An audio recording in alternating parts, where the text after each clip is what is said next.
नमस्ते प्रणाम। मैं संजू आजम गढ़िया आप लोग के बीच एक छोटी सी नाच गीत लेके आई हूँ। अच्छा लगे तो कमेंट बॉक्स में बताइएगा और मेरे चैनल को सब्सक्राइब और सपोर्ट करिएगा।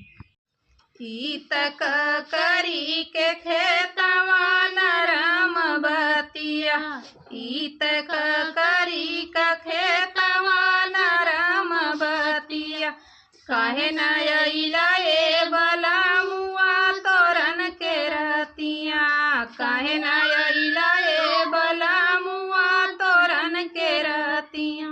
आइनो मयाइनो भुलैनो गालिया, तुहर बाजल बिछुआ मोर बजले बासिया, तुहर बाजल बिछुआ मोर बजले बासिया। ककरी के खेतवा नरम बतिया, काहे न अइला ए बलमुआ जेवन के रतिया, काहे न अइला ए बलमुआ जेवन के रतिया।